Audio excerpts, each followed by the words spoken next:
The following episode is intended for mature audiences. Parental suggestion advised.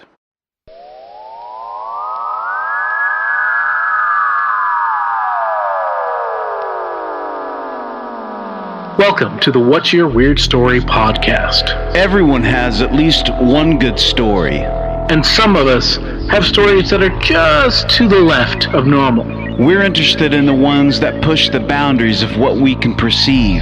Stories that defy explanations. Stories with an air of mystery.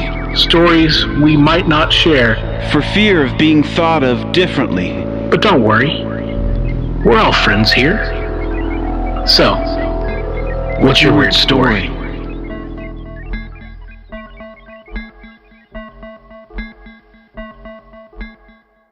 Hello, Weirdsville. Welcome to our podcast. Hope you're doing well. I'm Barry Johnston, your host. This is my co-host, Mr. Adam Beebe. Hello, Barry. How are you doing? Great. Doing great. And yourself?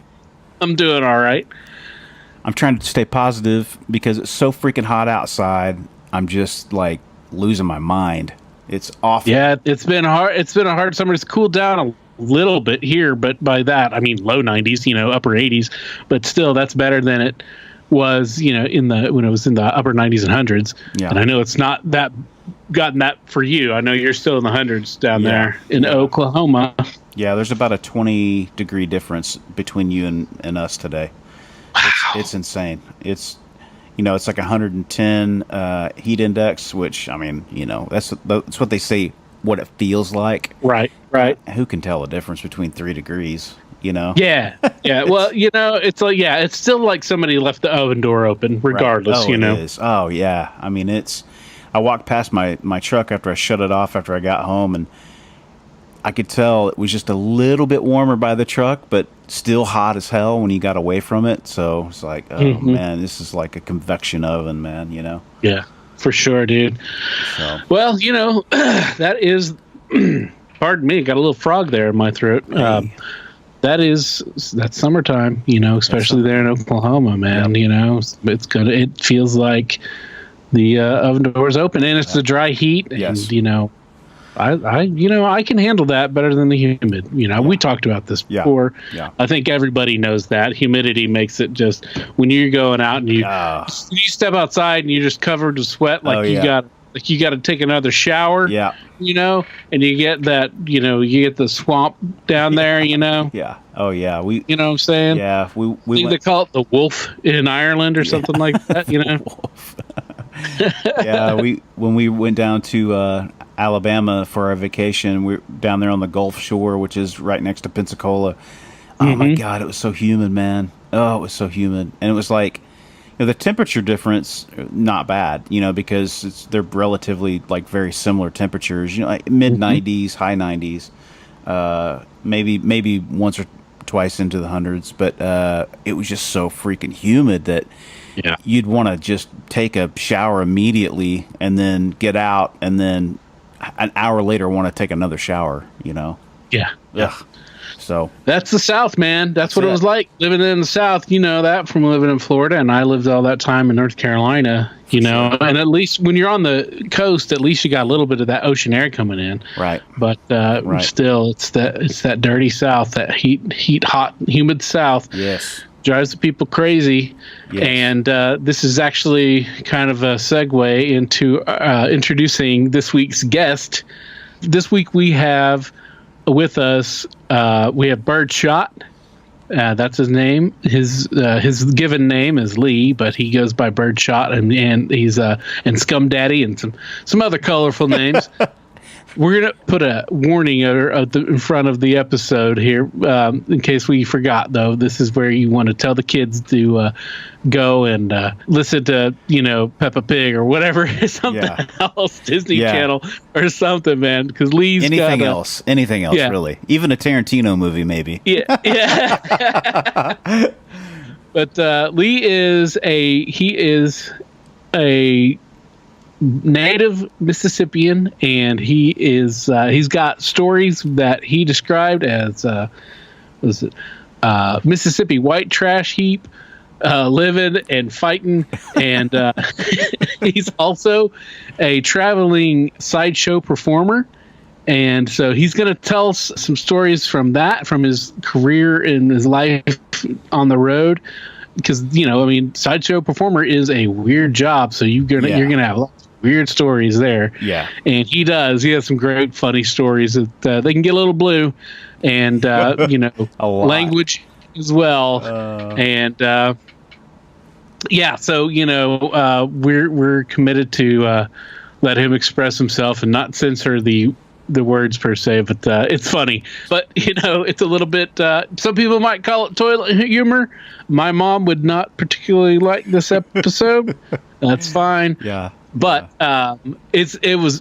Talking to Lee was such a blast. He is a character, man. He's lived more lives than I have, and I've lived a pretty good life this time around.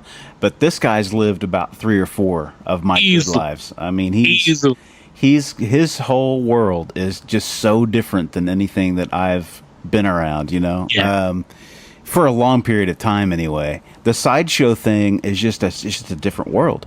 Incredibly entertaining. His stories are incredibly entertaining. I can't wait for people to listen. Yeah, yeah. Also, as you noticed, the title of the episode, which is disgusting and fun. You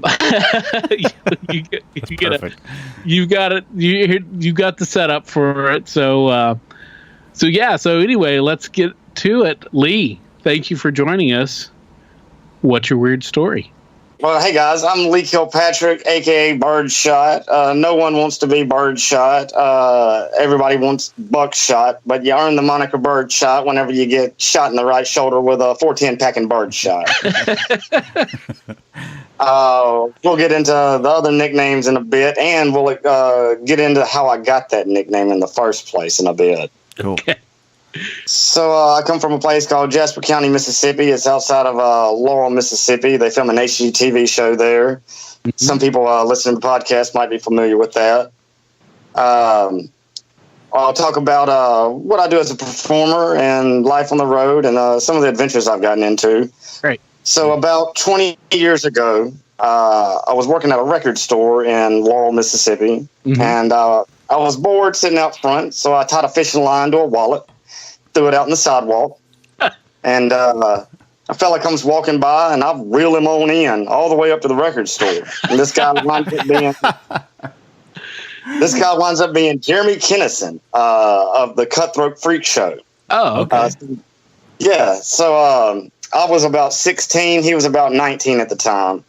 So we instantly became friends. We determined quickly we were both clowns. So about a year into our friendship, we start trying to come up with an act. We want to perform. Mm-hmm. So we come up with little sideshow bit type things, and I play guitar. Eating glass was one of our first things. Blockhead, the trick where you put the nail in your nose, that sort of stuff. I even managed to get in trouble in high school for skipping class to be on the radio to promote. One morning I had skipped school, and we went on the radio to promote the show, our very first show. And afterwards, we're at Jeremy Kinnison's house eating cereal, and my mama pulls up. She's not happy at all. Turns out she was on the way to work and heard her son on the radio when he should have been at school. Oops. Oops, indeed. Couldn't have gotten caught more red-handed on that one, man. Oh, absolutely. I don't know what I was thinking. So we immediately get hauled to the high school, where we have a parent-teacher conference with the principal, where he tells my mother that he has performed several demonic exorcisms in that very same office. I guess implying that I had a demon in me. Oh, my goodness. He said that, and I looked at my mama. I said, "You see why I ain't been going to school?" But so after a few years of that, Jeremy winds up moving to Phoenix, Arizona, and I stayed behind. So I just did band things locally for nearly 20 years. And last August, I get a phone call from him. We had kept in touch always. I get a phone call from him. He says that they've traveled through Mississippi, got a last-minute booking in Hattiesburg, which was like 30 minutes from where I live. Asked if I want to come be part of the show that night. And that's where I met the Emotron. He was touring with them. I wound up doing one of my contortion gags where you get some girls up on stage, tell them to try to touch their elbows together behind their backs. Remember telling girls that in 8th grade? Yeah, of course. No comment. No comment. You get 3 volunteers up on stage, watch them struggle to do that, tell them to get the fuck off my stage. You're useless, you're pathetic. And then show the crowd that it can be done because I'm real stretchy and I can do it. Right. So after the show, Jeremy and Scarlet Storm, who tours with us as well, and she's also in Thunder Snow Cone, after the show, they start laying it on thick, trying to convince me to leave. Oh, you don't like this place no more. You ain't got nothing here. Come on, get out. You funny. You play guitar. Come on with us. So I hop the van with them, go to New Orleans, do another show with them there, and that's where I really became a fan of the Tron. Okay. One of his songs, Busted, he has a line in it where he says, "I've been fucking up. I've been falling off." Well, at that show, he carried it out for a minute and a half till everyone in the crowd was like, in deep self-introspection, like, damn, I have been fucking up. I have been falling off. But during that show, 2 girls from back home made a trip all the way to New Orleans to come pick me up and bring me back. So I couldn't escape. And I let one of them break my heart a few months later. So I guess 2 months after that, it's around April, I'm in a deep depression, living in a trash pile. I've got another one, what I call rescue girls that I've got living with me. One of those can't get away from her man. Yep. She's addicted to drugs. All right, girl, you can move in for a month or so and get clean. And I'll fight your man if we have to. That seems to be part of the deal. Part of the deal. Yeah. So after about a month of that, Jeremy and Scarlet Storm, they're coming back through Mississippi, need a place to crash. They can't get no work done in New Orleans because there's too much party to be done. Mm-hmm. So they stay again and they start laying it on thick again. Hey, you need to leave with us. You need to leave with us. So I did. Come riding home from lunch, I told that poor girl, I said, hey, look, I'm about to hit the road with them. You're welcome to just live in my house for however long you need, but I'm gone. I grabbed 2 shirts, 2 pairs of pants, my guitar, an amp, and my tools. Just a bag of tools, and loaded in the van and started driving. So we drove straight to Memphis that day and did a show. And Jeremy said, just get up and do your stand-up routine. You're funny. Just, tell your jokes, play your guitar. So we do that. It went over all right. It's kind of weird just making up a whole act out of nothing. So, you never know what's going to go over well or not. Mm. But we saw that my sister fucking jokes went over real well in Memphis. In case you were wondering. I'll get into them in a minute. So we get to, after that show, the very next day, we drive all the way to Knoxville, Tennessee. And we do a show there for an erotic art party. And this thing it's crazy, guys. It's this huge bring your own beer event. Okay. They've got all kinds of art that they're selling, sculptures, paintings of dicks and vaginas everywhere. Yeah. They've got cat girls on a platform, going around on all fours, batting each other's tails that are actually butt plugs sticking out of their asses. Okay. With cat I'm interested. Yeah.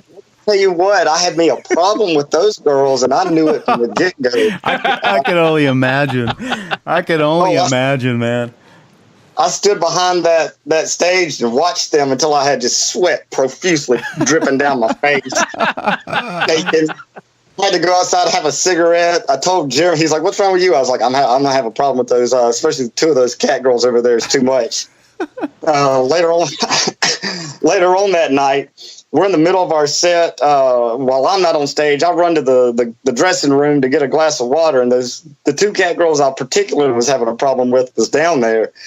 And I'm getting a glass of water, and one of them says, "Yeah, you need more alcohol." And I said, "Oh, I don't drink." And she says, "What do you do?" And I said, "I like to get my heart broke by girls just like you two." So I finished pouring my glass of water, and I'm walking out the dressing room, and one of them has the nerve to ask me, "Did you like our asses?" Oh. I mean, what kind of question is that? Oh, I turned around and I laid it on him. I said, "Let me tell you girls just how much I loved your asses." And just feel it. Yeah, I had to run back out and finish the act after that. But that's where I really nailed down my sister fucking joke routine. I say, I'm from Mississippi. I know exactly what you guys look at this redneck sister fucking trailer trash from Mississippi right here, and I'll let you know something right now. I ain't even got a sister. That's how you know I'm still a virgin. Oh man. Oh look, guys, it's always it's never where you're at, no matter what geographic size you're talking about. It's never where you're at. That's the sister fuckers. It's always those guys next door. Yeah. So exactly. In Mississippi, it's we're not sister fuckers in Mississippi. That's those fuckers in Alabama, Tennessee. Same thing in Oklahoma, man. That's It's what. all Texas. All right, so Yeah, it's all So you're in Texas and Oklahoma? Arkansas. Yeah. Yeah, we grew up. We're both Okies, and so we're always like pointing at Texas and Arkansas for anything. So we can get that for sure. you can shrink it down and it still works. Barry, what county are you in? I'm in Garfield County. Oh, y'all ain't sister fuckers in Garfield County. Where's the sister fuckers? Well, the people in Kingfisher County are the sister fuckers. Yeah, More toward the south end of the county. that's our home county, apparently. So just for those who don't know. Oh, I see. I got a couple brothers here. Yeah. Absolutely. You boys got any sisters? Oh, that's a touchy subject, man. It's all good until it's your own sister, you know? It's all funny. Hey, nothing says love like family. That's Why right. go down the road when you go down the hall? If you're not good enough for your own family, you're not good enough for anybody else's. But yeah, so we have a real killer show in Knoxville. So then we trip on to North Carolina and stay at another performer's house. She's a burlesque dancer, does an excellent act where she pierces herself on stage. Mm-hmm. It's Queen Monkey is her name. Okay. So we get to North Carolina to her house, and I'd never met her before, but I'd heard what she does. I asked her if she would like live music for her act.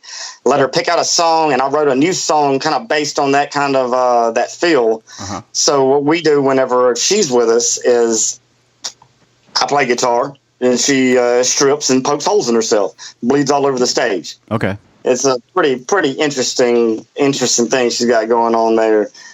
But she, let's see, we continue doing shows around North Carolina while we prepared for a tour to Birmingham.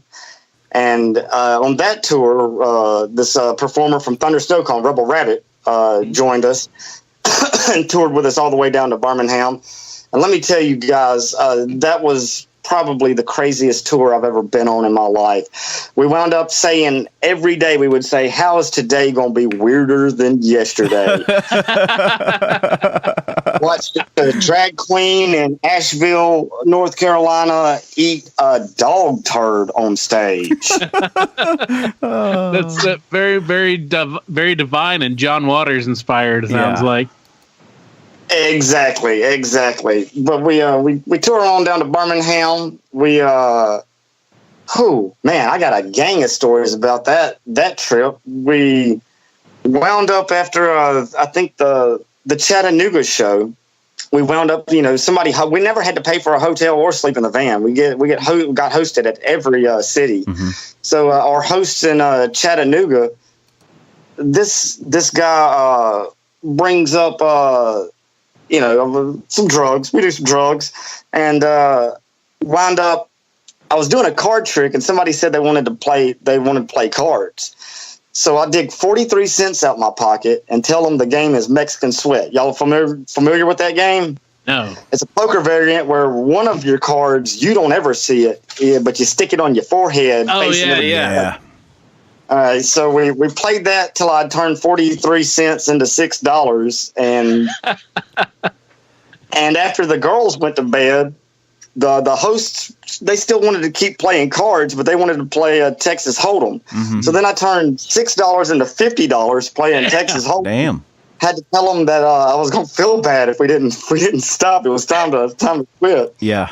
But the very next night we had the night off. We go to a drag show at some club in Asheville, and that drag queen that ate the dog turd asked Jeremy Kennison to choke her out. So there's a big crowd of people watching him choke her out, and then this giant guy asked Scarlett Storm to choke him out with her legs, and she's tiny, like maybe 5'1", 5'2". Yeah. So they hop up on a pool table, and I can send you guys pictures of this. It's insane. This guy, he's like 6'6". I mean, just a muscled up guy. She choked him out in like seconds. Oh, dude, that's partying there, dude. That's man. party. Oh man, it was intense, like fucking in the woods. But we travel on down, hitting various cities. The girls had a photo shoot booked in Atlanta, Georgia, at this place called the Goat Farm, and it's where they filmed District 12 in the Hunger Games. Oh, okay. Or if you're familiar with the movie California with a K, yeah, it's where they filmed that opening scene. Hey, Dale, put your titty up. It's that. Yeah, one of Brad Pitt's finer performances. Yeah, for sure. Harley, what was his name? Harley something in there, I think. He plays that's an incredible movie. Yeah, I haven't thought about that in years. Yeah. Peaches. So, so we trip on down. We get to Alabama after the girls had a photo shoot in Atlanta. We get to Alabama and play a show in Huntsville, Alabama, and that was a place we had never played before, and that crowd was hungry for weird. Now, at the end of the show, we do a thing called Staples, and during Staples, members of the audience can staple money to either Jeremy or Scarlett or whatever girls that do Staples is with us. We had another performer by the name of Violet Ginn. She was with us that night. She does Staples too. Okay. Now, I had not done a staple in probably 20 years. So, people staple 5s, 10s, 20s to everybody. And then we take a collection and we'll staple something weird on one person to something weird on another if we get $100. Uh-huh. So we're talking about like stapling Jeremy's nut sack to Scarlett's tit. Oh my God, man. Now I saw a couple years ago, I saw Thunder Snow Cone come through in Cincinnati. And I've seen, Scarlett do her and Rabbit, and I've seen some of the shows and the stapling and all of that stuff. So I actually know what you're talking about. So this is a sideshow type thing? Yeah. Okay. I'm not super familiar, so gotcha.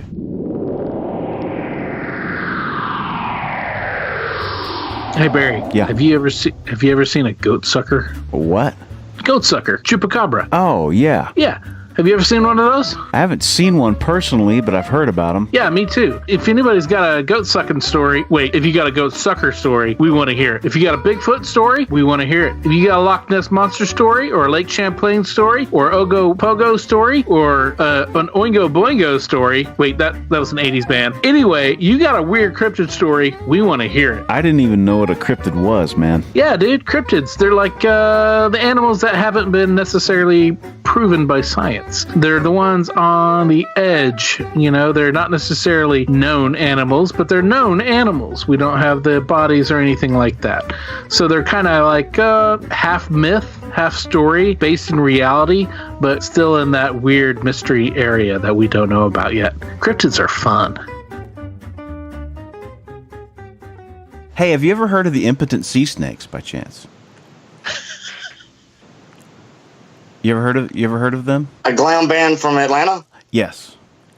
I have not, but Tron heard you ask the question and said he had. Oh, okay, so they're part sideshow and just crazy shit. They do crazy shit. I don't think they're still around anymore, but they owned a club in Atlanta.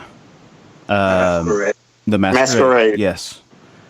Is this still around, Emotron?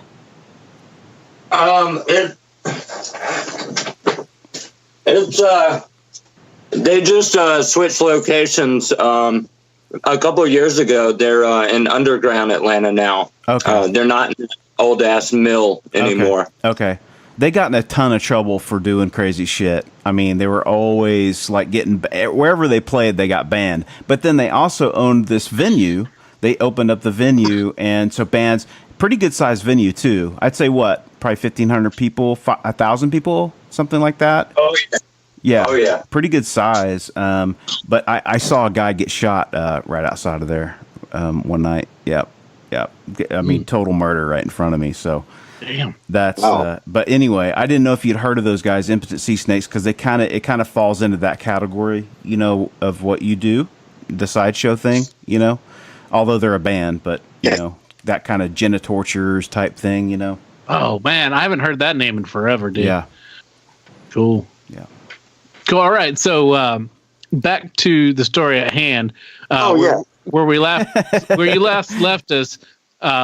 So we got wait. Look, we got a ball sack getting stapled to a titty.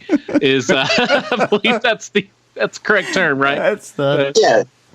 That'll we're taking collection for that, and on stage, Scarlett's got the microphone saying you could staple titties to titties, pussy to pussy, dick to pussy, whatever you want. Oh man!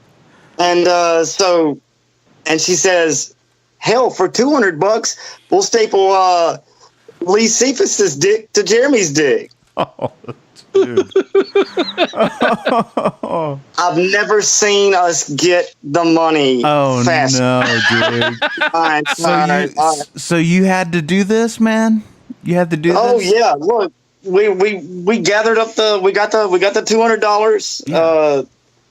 And Jeremy takes the microphone and he asks them once again. He says, "What do you guys want? Y'all got enough money for whatever you want? We can do pussy to pussy, trying to titty to pussy, whatever, trying to really lay it on thick that we could do something other than dick to dick." Yeah, and right. this fellow by the name of Tyler Jordan, he wound up actually getting a video of this. The crowd is chanting, "Dick to a dick, dick to a dick, dick to a dick, dick to a dick." Bloodthirsty. Oh, savages! Those savages. I've got a picture of the aftermath. I'll send you guys of and these ain't your teacher's stapler that was on her desk, stapling papers. This is like construction stapler. Oh fuck, man! Oh my god! So this fella, the fella that was the highest bidder, he put in $60 so he could do the stapling, and he stapled. And what we do is we don't actually put our dicks together and staple them together. We use like a money bridge. So you staple like a dollar bill to my dick, and then the other end of it to his dick. All right. And then of course you get the staples. Then you got to pull them tight so everybody knows that it really got stapled, and take your hands away. Oh God. That was the first staple I took in 20 years, since we had just been playing to see how bad staples hurt, whether or not we could use that in an act. In the dick. So, the first one in 20 years in the dick. In the dick. Huntsville, Alabama is thirsty for some dick on dick genital torture. Just so y'all know, they definitely ain't sister fuckers in Alabama. Yeah, right. They something else. Oh man, isn't that so? Like, isn't that crazy too? Because like when you think of the South, you think of this very wholesome place, right? But like the truth of the matter is that people are weirder in the South. I think their weird is a lot more hard to get the head around because it can be so many different things. You could be conservative, but you could be gay, cross-dresser that likes to show up to these shows and watch two people's dicks get stapled together. It just all makes sense, you know, in the South. They keep it hidden under a bush, Right. if you will. If you will, know? yeah. You know, the pendulum has to swing back as far as it went forward. Mhm. Right. Yes. So whenever you have a conservative culture like Yes. that, there's going to be a counterculture that is just as fucking weird Right. as the conservative culture. Very Correct. true. Very true. So in places like that, we really do well in places like that where people are hungry for something weird. I'll bet. Yeah. Something different. Yeah. So we did that in Huntsville, Alabama. After the day after that show, we tried to go swimming. We had been wanting to go swimming the whole tour, had not come across a pool, or if we did, it was raining. So we go to go swimming, and it starts raining on us. So we go back to the host's house, and we're just sitting around. We got some beers. I grabbed a guitar. We're just going to do drunk sing along till everybody takes a nap. There's this knock at the door. Just so I was like, "What is that? The fucking police?" And Jeremy hollers at the door, "Are you the police? You know you have to tell us." And the host, he gets up, opens the door, and I'll be goddamned if it ain't a puppet, a police puppet. So one of his friends has stopped by with a puppet that's a policeman. He comes in, he's got a metal briefcase full of fake $100 bills and fake guns, and and two. I don't know what kind of scumbag shows up to a party with just 2 kinds of vodka. That's what he brought for the party. But we and his One for name him is, and one for the puppet, man. One Yeah, for him right. and one for the puppet. he goes by Sheep Shears, and Sheep Shears threw us a crazy puppet party with fake guns, fake money. Things got totally out of hand that night. There's a picture of me laying kind of passed out up against a chain link fence out in the yard. One of the girls, Violet, that tours with us, wrote a Mississippi Scum Daddy on it. That's where I got the Scum Daddy nickname. Is that night? One of our friends had an ex-boyfriend that's kind of a douchebag, and I had commented on somebody else's Facebook profile, and he just replies to my comment, which is scumbag. So we all heart like that shit, and just went to town with it because yeah. Thanks for the material, friends. But, so we trip on down to Birmingham, Alabama, and get to some clown house. That's the only word I got for it. That's 2 clowns live there, 2 local sideshow performers. And I'll be goddamned if Birmingham don't pay $200 for Nuts to Nuts. Oh my God. Your poor package. Just back to back, or I guess Nut to Nut. Oh. Gosh, man. And being on the road too, like, so I can imagine, because you get, there's not often times that you get, consecutive days of being clean. Yeah, you don't get to shower just about every night. Yeah. So you being up on stage, regardless, you're gonna be sweating your nuts off. So yeah, right. Absolutely. Let it's alone, the stage funk, man. right. Yeah. Let alone being brutalized. Well, sometimes it's a tough choice between, you can get a shower that night at the host's house and miss some of the party. Right. Right. I don't fucking think so. So, you go all night, you lie to yourself, oh, I'm going to get a shower in the morning, knowing good and damn well you don't wake up till 2. Yeah. And then you got to hit the road. Right. Right. And plus, money's disgusting. Oh, Yeah, it is. yeah. I used to handle a lot of cash, being on the road, and I would just I started getting the rubber gloves to handle it, dude, because you get all the nasty sweat and shit. That money's been in somebody's ass pocket, and now you're handling. It's just like Kitty money. Yep, Yeah, yeah. Exactly, man. Oh, kitty money's nasty in the deep south. it's awfully hot down there, dude. Oh, soaking up that sweat. So we finished up that tour to Birmingham. On the way back, we dropped Rebel Rabbit off at the airport in Atlanta, and we tripped on to another goat farm. A fella out in somewhere outside of Atlanta. Maybe it's way outside. I don't know. Florence, South Carolina? Gregstown? Oh, that's in South Carolina? Yeah. It's in Florence, South Carolina, not even Georgia. I don't even know where the fuck I am. So, Emo-chan for the save for the second time. yeah, thanks, Tom. we trip over there, and this guy is a character. We get there at midnight. He meets us outside butt naked. I was like, oh, that kind of party, huh? So we caught up. We tried to catch up with him on whiskey, tequila, and beer until about sunrise. We're all butt naked. Me, Jeremy, Scarlett, and this guy. We're all butt naked. You guys might have seen some. You might have seen some pictures. Scarlett Storm was butt naked with a deer at dawn. Okay. Did you follow her on Facebook? I think I've seen those. Yeah. Yeah, I took those just a few weeks ago at like 8 o'clock in the fucking morning. That's partying all night. Nice. We stayed out there for like 3. We were supposed to stay one night. That turned into 3 days. There was fishing to do, swimming to do, playing with tame deer. That's really cool. Oh That's man, it was definitely a unique experience for sure. it was super special to us. But after that, we get back to North Carolina, and I think we stayed for 3 or 4 days, and then we had the Heavy Rebel Weekender in Winston-Salem, North Carolina to do. Mm-hmm. Wendy and I were booked for a burlesque set. Scarlett just went knowing good and well somebody would have her perform, and Jeremy too. And that all they performed with Deadly Lo-Fi and somebody else. But we stayed there from a Thursday to a Sunday. Went back to North Carolina for a day. Then Scarlett and I drove all the way to Philly to stay with Rebel Rabbit for 12 days.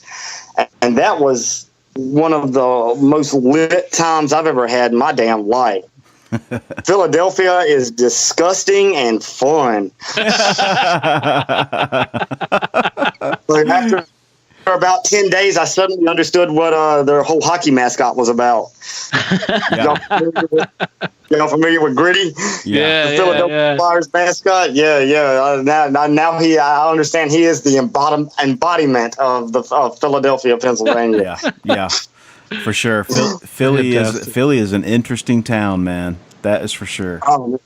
Yeah, it's such a neat mix of history and stuff happening. Yes. Saw some of the most impressive drag shows I've ever seen in my life, and they weren't even like big to do things. One of them was just like an open mic night drag thing, and those girls just killed it. It was amazing. Another one was the girls tried to sabotage each other's shows with different things. It's good. It's real good. I've heard about excuse me, I've heard about the Philly drag scene and like how crazy and like just like you said, like over the top and everything that the performances are.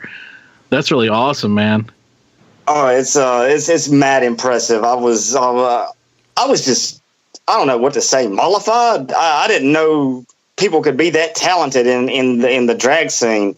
Where I come from, the drag shows aren't that fucking impressive. But there in Philly, it's the real art that they do. I was super impressed with everything that I saw in that community up there. Aside from one drag show. We went to some dive bar that was having a drag. They have drag shows at their dive bars in Philly, y'all. Yeah. And that's like, what is going on here? You've got a drag show in a dive bar. Hell, in our dive bars, that wouldn't back home. That would never fucking fly. Yeah. Yeah. It's really impressive how inclusive of a community they have there. It's and only one person made fun of my accent the whole time we was in Philly. Yeah. And I was mad impressed with that. Well, it's funny. It's funny too, though, when you think about it, though, because geographically, it's kind of close to the South. Like they used to, before I moved to Pennsylvania, I lived in Bethlehem, Allentown area for a while. I had a friend of mine, and he said, "Oh, you're moving to Pennsylvania," and I was like, "What?" He goes, "You'll see once you get there," and it does have that sort of rural kind of feel, not Philadelphia, but I mean outside there, it's very rural, and you get Amish around there, and it's interesting, man. It's a real interesting slice of life in that area, It really is. Yeah, like you said, there's rednecks everywhere. Yeah, that's true. Right. In every state. It's just that in Mississippi, we just don't have any big cities to counterbalance that. Right. And our biggest cities are on the Gulf of Mexico. Yeah. I drove through the South because we went on vacation down to South Alabama, Orange Beach, the Orange Beach area. All right, Orange Beach is nice. It's very nice, but driving through there, you forget, man. There's from Oklahoma all the way down there.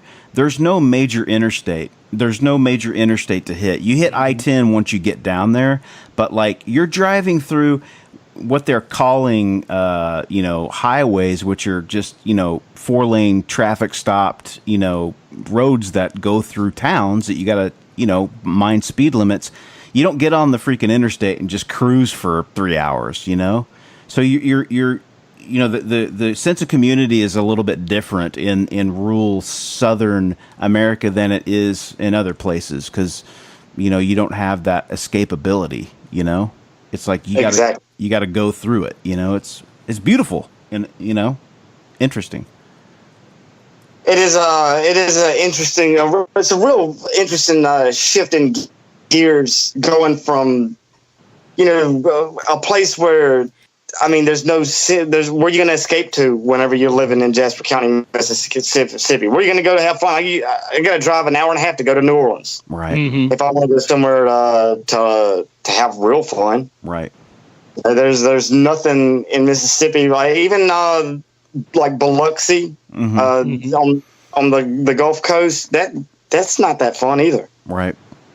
Yeah, well, like I said, we grew up in a small town, about 3,000 people there in central Oklahoma, and we were about 45 minutes away from Oklahoma City. But even then, growing up, Oklahoma City, it's changed a lot now, but man, back then it was a small town. It was just a really big small town. There wasn't a lot of fun. There wasn't a lot of stuff going on. You really had to dig. If anywhere, it would have been like Norman, where you had that was the pocket of weirdness, at that time. And so now they've got, it's gotten a lot different, and Oklahoma City's really like kind of come to age, which all happened after I left Oklahoma. I do not think there's a correlation, but it got a lot cooler. So yeah.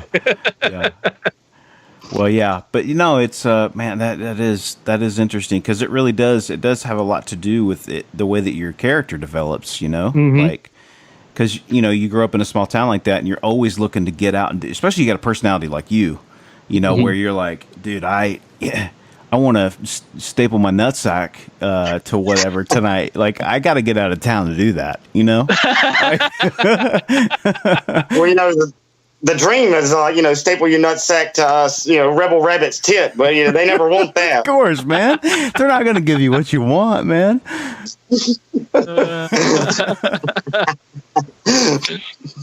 But so we left Philly just this past Sunday, and I just came straight to the Tron's house and been staying with him, volunteering where he works. Just shifting gears again. We don't have another tour planned till September. Yeah. Yeah, we don't have another tour planned till September, but in September we're touring. Cutthroat Freak Show is touring with the Emotron, so that'll be Scarlet Storm, Jeremy Kennison, the Tron, and I. And the Tron and I are going to do a new thing. We've got the Tron Twins set that we're working on, and it's actually an acoustic guitar singing set. Wow. We're still doing the Tron songs, but now we're doing them in a different format. I'm really enjoying it. I've been a fan of his ever since I met him. Actually, really, the New Orleans show last year, that one of his songs really resonated with me. So I go home, start watching lyrics videos of some of his other songs, and start realizing, oh, shit, this is a lot of relatable content. Mm-hmm. That song, Coin Collector, I've told a girl before, give me back my Injustice for All album. I want to listen to one. Right. You know, after Yeah. That's great. So we've got that coming up, which we're real excited about. We're gonna do a little bit of the Tron Twins stuff locally for some of the shows he has booked already. Cool. I didn't mention. When we was in Philly, I went with Thunder Snowcone to West Virginia. Hey, they ain't sister fuckers in Virginia. Where's the sister fuckers? West Virginia. No, They had a show at a strip club, which is a really awesome thing when the girls have a show at a strip club, because they get to get naked. Yeah. Right. That's always right. They make good money because everybody wants to. Hell, Rebel was just hosting, and somebody noticed she had a fanny pack on and was that, can I put money in your fanny pack? Like it's a whole other environment there at a strip club. That was a lot of I did the driving, roadieing, and security work for that. Cool. Which is real nice. I don't even have to get on stage. Well, that's great.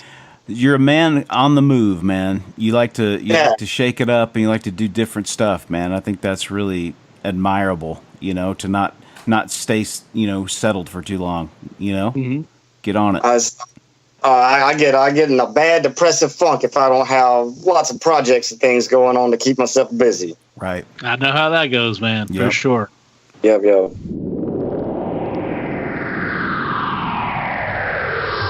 Hey, that's a nice T-shirt you got on there. Oh, thanks, dude. It's brand new. Do you like that? It's one of the official What's Your Weird Story T-shirts. Where'd you get that? It's funny that you ask. I just got it off the brand new Spreadshirt.com site for the What's Your Weird Story podcast. There's no www. You just go straight to shop.spreadshirt.com/what's without the apostrophe WHATS hyphen WEIRD-STORY,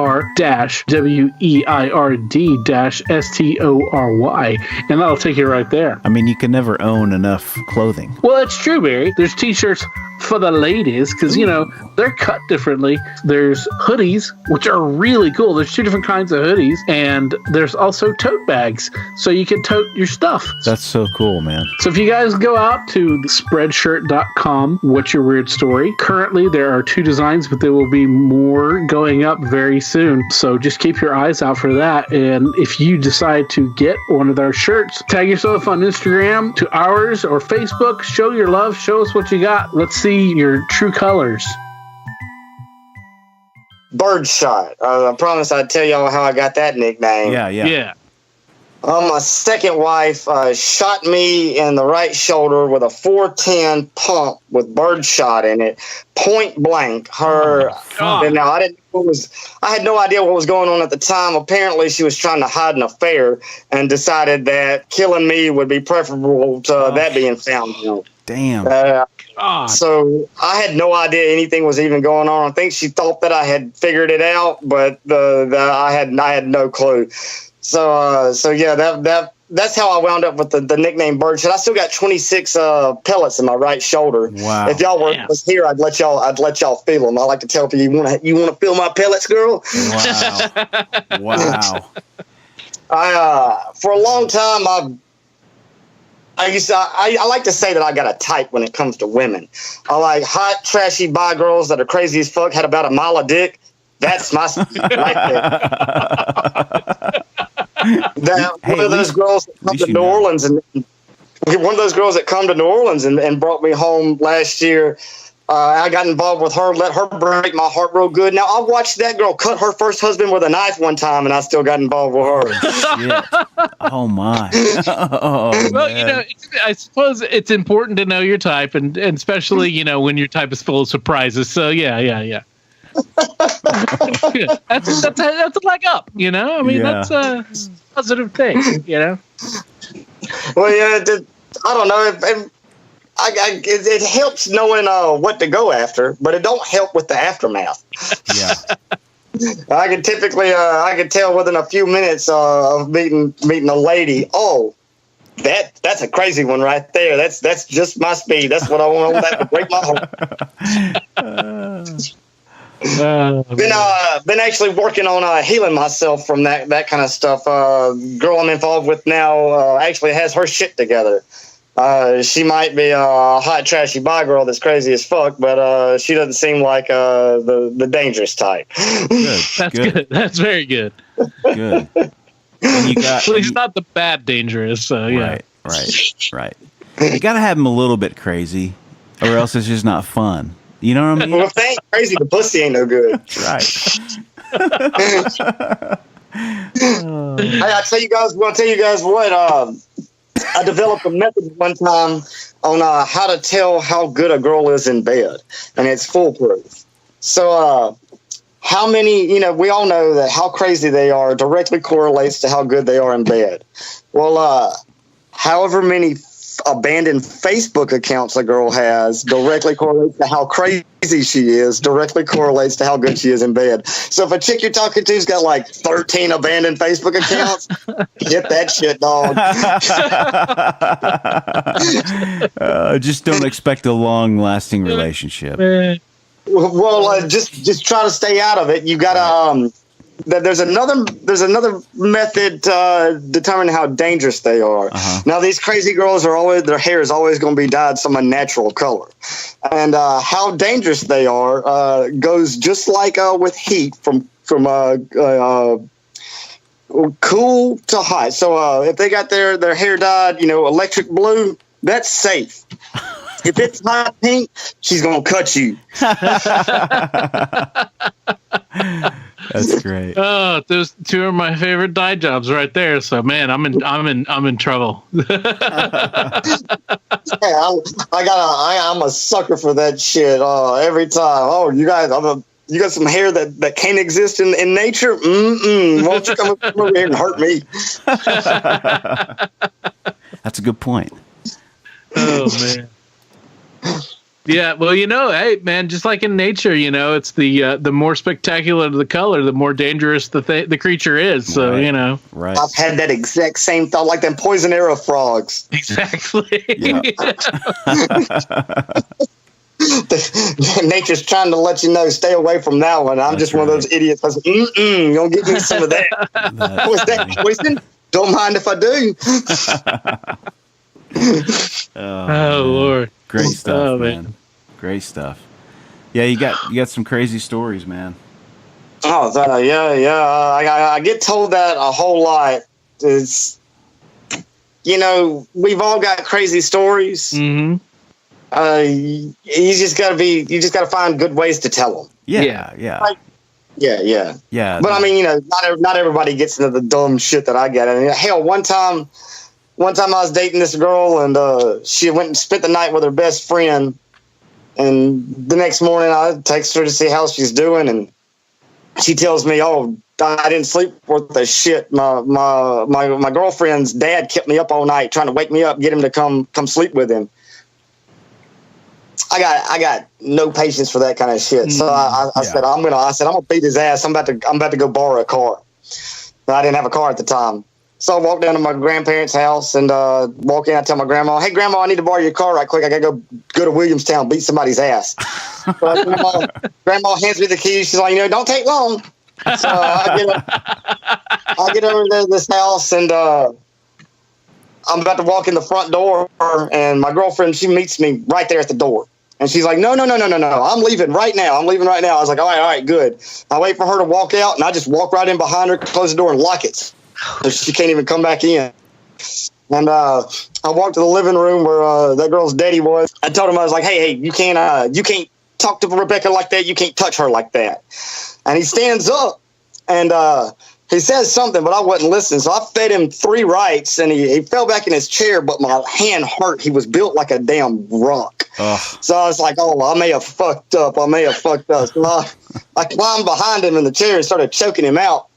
And he's just about to go out, and his daughter, my girlfriend's best friend, she comes in, and this is some Mississippi trash. I mean, the trashiest of the trash. So I just hear, Lee, stop! That's my daddy. So I tell her, I was like, all right, I'm gonna let your daddy go, but he's gonna have to act right. And I'm just gonna leave. And so I get left, and we get back over to my house, and my girlfriend's talking to her girlfriend, and she says, everything's cool. They're not going to press charges or anything. Apparently, he had already been warned before my girlfriend got there. Hey, she's got a new man and he will fight. So everybody was like, oh, all right. Well, he asked for it. He'd been warned. Wow. Man. Oh, man. Colorful life. Yeah. Oh, Lord. Dude, those were, some amazing stories. We appreciate you coming on and telling and sharing, and for all the laughs, man. That was a blast. Yeah, so good. So, thanks a lot for having me. It was a good time. Of course, man. Yeah. And you're welcome to come back anytime. You got for sure, man. New tales to tell. I'll cook up some more stories for y'all. See what else I got in the old memory bank. Cool. Sounds good, man. Cool. Well, we appreciate you coming on, and for Tron for his guest appearance back there, and always a pleasure to talk to him. And well, good luck on the tour coming up in September. Hopefully, people, we'll get some of our people listening here to go out and check you guys out and follow you on your Instagrams and all that stuff. Do you got what's your Instagram or anything you want to plug real quick? The Instagram is birdshot_Kilpatrick. And also anyone can look me up on Facebook. It's just Lee Kilpatrick. I'm probably the only one in the United States, and I got a public profile, so you can just follow me if you want. Cool. Awesome. And of course, Emotron will be right there as well with you, as he is right there with you, leaning over your shoulder, like a cat. He's like a cat person. You're lying. I'm not here. That's the guy from Quantum Leap. That's the guy from Quantum Leap, y'all. Awesome. Well, Lee, thanks again so much for being on the show, and Tron, thanks for hooking us up. Good luck out there, man. Bring us back some more crazy stories. Will do.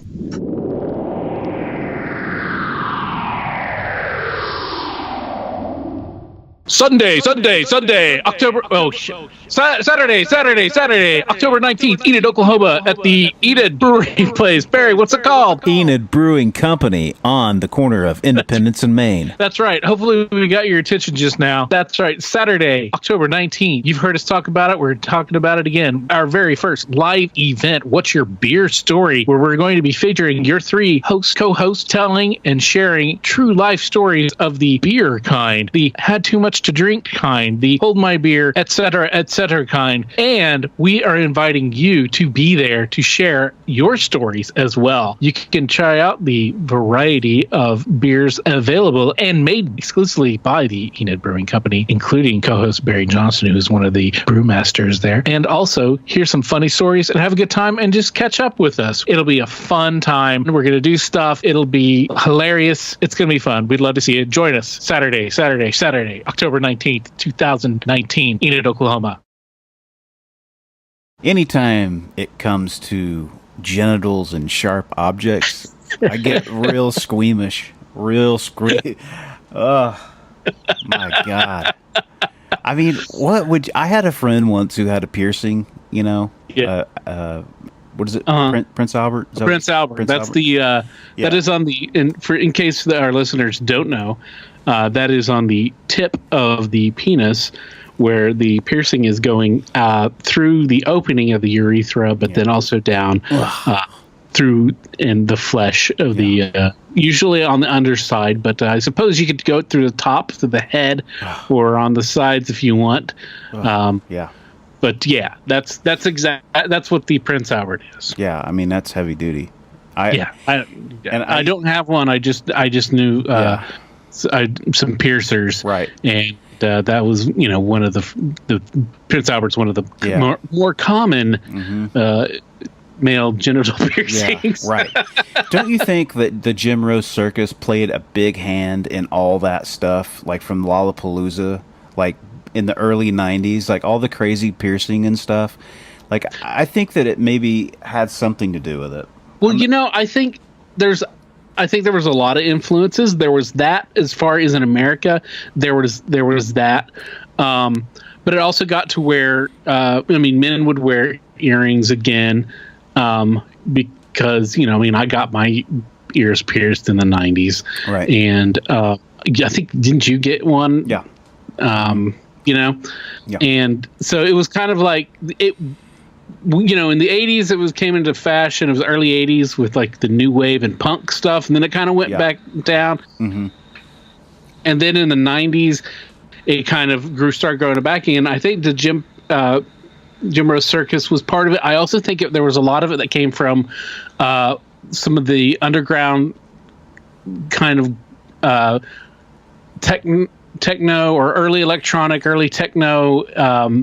And goth and industrial kind of movements was and also incorporating like BDSM and kind of stuff like that. Right. That came out of like the UK and Germany and some places like that. Yeah. So I think there was like just a lot of things that started kind of, pushing to where people were getting more and more body augmentation done. But it's just like people like picked up on it and it just really, took it to extremes. Because they're the early 2000s, everything was extreme and and it's still like that out there. So I have my nostril pierced and I had stretched my earlobes, and that was painful the first time that you stretch them.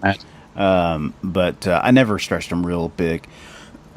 And I had a friend who owned a tattoo shop, and they did piercings and stuff, and always had the carte blanche of if I wanted to get anything done, right? But the big stuff was like stretching to zero gauge even was like, I was like, man, I don't know if I want to do that, And you see these kids now, man, they're freaking huge saucers, man, like African, like those African tribes, Yeah. But and then they stretch the nostrils. You seen those guys? They stretch the nostrils. Yeah, it's crazy.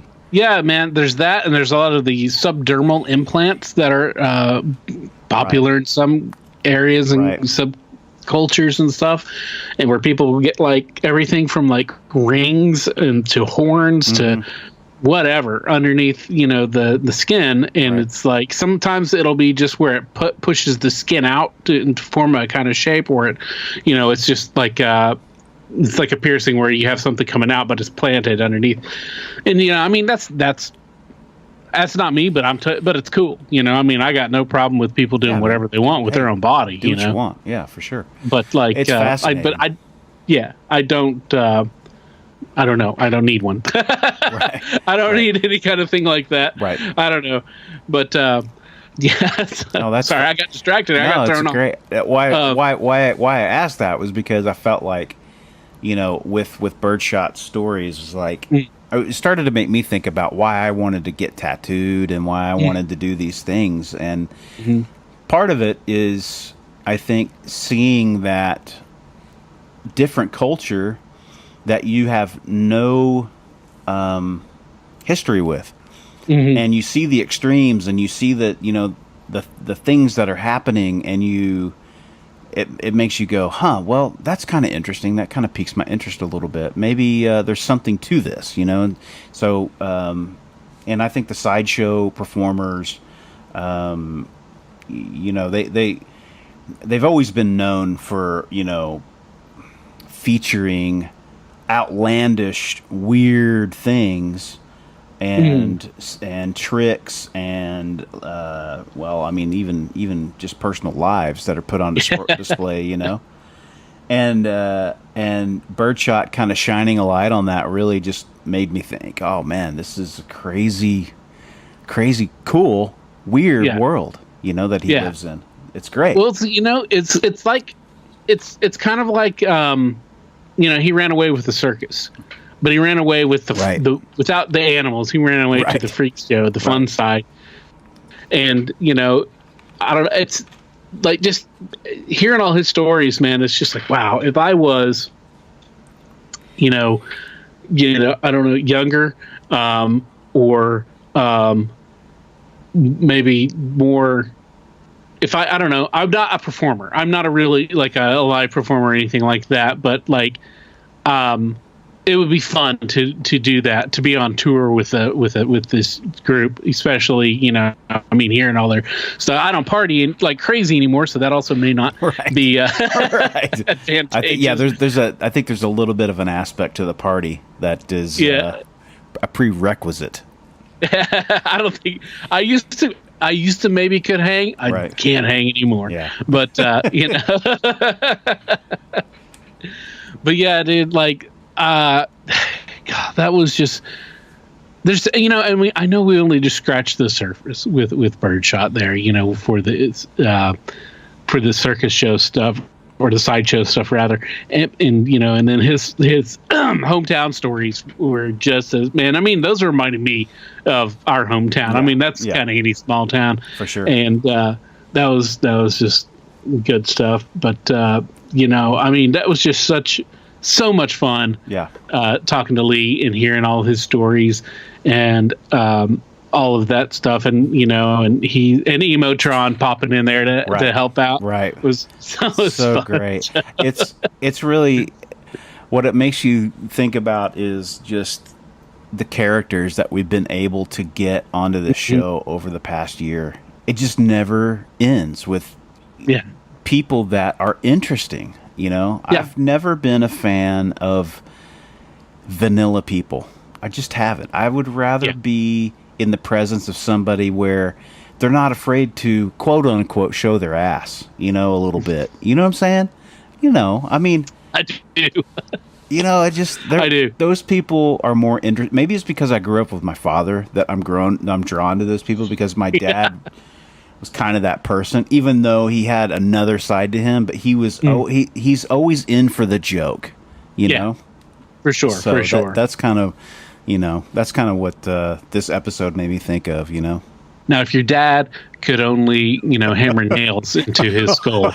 I'm sure he tried. I'm sure he tried. Oh, man. Well, we appreciate Lee coming on. It was great talking to him.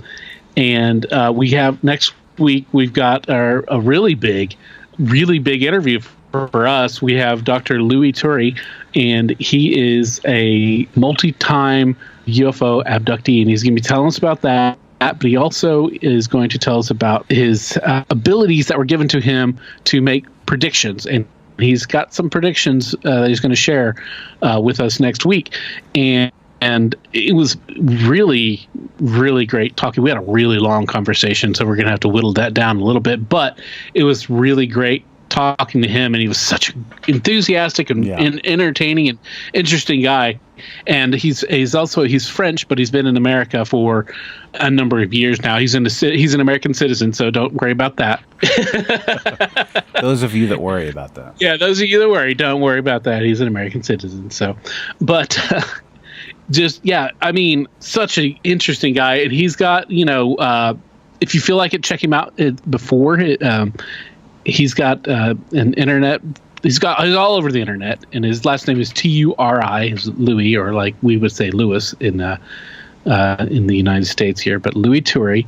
He's written all sorts of books, and he's got all these things, and he's got some really interesting ideas that a lot of people that might not necessarily gel with, but we're just here to hear the stories, and man, some great stories. So check us out next week with Dr. Louis Turi, and the week after that. Next week is week number 52. So the week after that is our episode number 53, and it marks our 1 year full, complete Earth cycle around the sun to the day of our first episode. So we'll be having a special episode that's going to be Mr. Johnston here and myself and our special correspondent, resident Bigfoot expert, and occasional co-host, Mr. Jeff Hubbard. And we're going to be discussing some things. We're going to be talking about some of our favorite parts and bits from the past year. We're going to talk about some frequently asked questions that we get about the show and about what we think. And we got some other stuff coming up for it too. So that'll be fun. So tune in next week and the week after and every week after that until the end of time, asterisk. I don't know when the end of time is going to be or when the end of the show is, but it's still going to be a long time. So tune in every week or download every week, follow every week, rate and review every week. That would be cool. Yeah. But be safe. Be weird. As always, if you have a weird story, we want to hear it. If you have a lot of them, we want to hear them all. We can't do this podcast without your invaluable contributions. Whether it's sharing your stories, Listening, rating, and spreading the word about the podcast. Thanks for listening. Till next time, be safe. Be weird.